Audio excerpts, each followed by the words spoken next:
Hey guys, my name's Indrid. I like to play FPS games.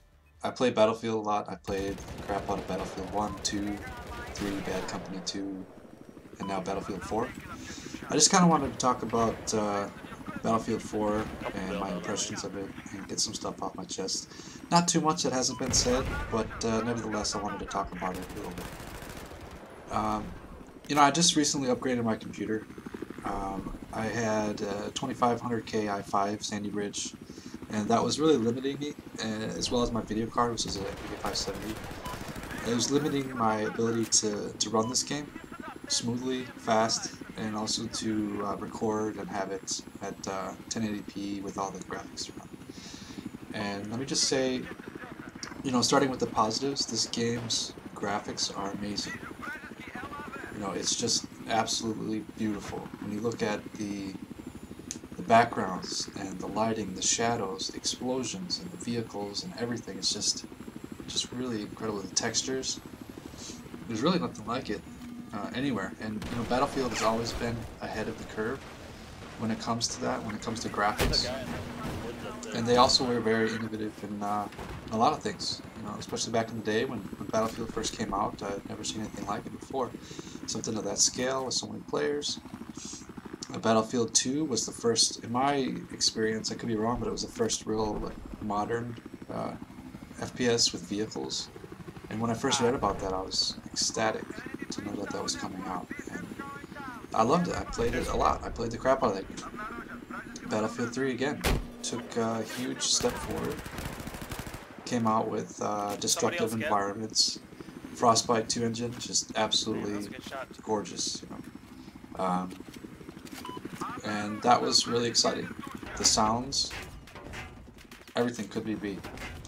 Um, and I played competitively. I played for, and I still play for Team Crimson, which we were often in the finalists. We never got first, but we were always in the top bracket pretty much for a lot of the tournaments. We got third place Alienware tournament and so on. Uh, Often lost to rival. They were the dominant team at the time. Um, but anyway, that just it really uh, it was a great time. Battlefield 3, in my opinion, is still a great game. It has a lot of its weaknesses, and I can talk about that. But mainly, my focus is on Battlefield 4 and kind of what it's become over time, and just the general trend that I see with big companies uh, in FPS games.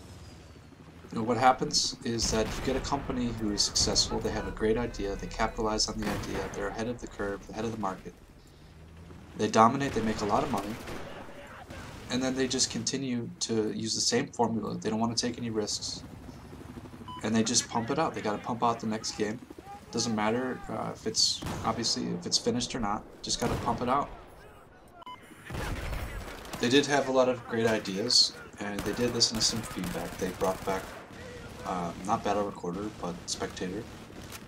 They have Commander mode back, um, but a lot of the core functions of the FPS game, and this has been beat over the head a million times, is the basic functions of that you need in an FPS game.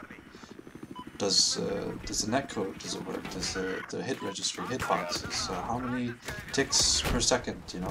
Uh, Counter Strike right now, their standard matchmaking servers have 64 ticks versus 10 ticks. Basically, frames per second times that the info from the client goes to the server. And they're unhappy with that 64 tick. The professional level and a lot of the private servers are 128 ticks. So that's a huge difference between 128 and 10.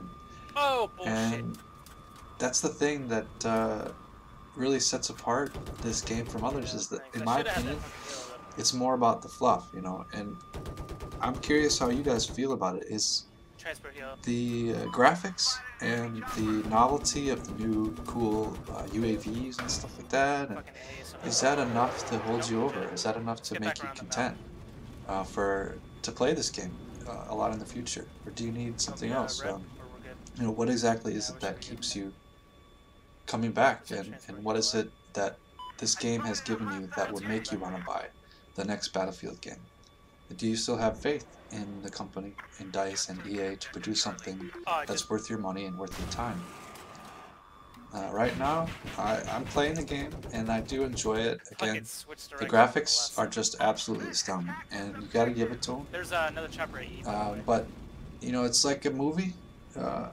In my opinion, if you watch a movie, it might have amazing special effects, but if the story is bad, if the script is shitty, the game's gonna be shitty. The movie's gonna be shitty. So that's the way I feel about this. This is like a Michael Bay movie. The explosions are amazing, but the story's a little old, and that's really only good if you're, you know, teenage kid. No offense to teenagers. Yeah, get a little closer. But yeah, maybe I'm being too hard on the game, huh? Maybe we are too demanding and we expect more than we should because there's so many games coming out. We have so many options. So yeah, I'm just curious to know how you guys feel about this game. Are you happy with the direction that it's going? Are you planning on spending a lot of time playing Battlefield 4 and you're going to be getting the next one? I know a lot of people have been talking about this issue a lot, but I'm generally curious, and I'm going to be making more videos. I'm going to be making more videos on Battlefield 4, also other FPS games as well. I'll also be making videos with the Oculus Rift, which, if you don't know, is a virtual reality headset. I'll be playing FPS games with that. Should be really cool. So if you liked the video, please like, subscribe, check out my links below, check out my stream, and yeah, thanks for watching.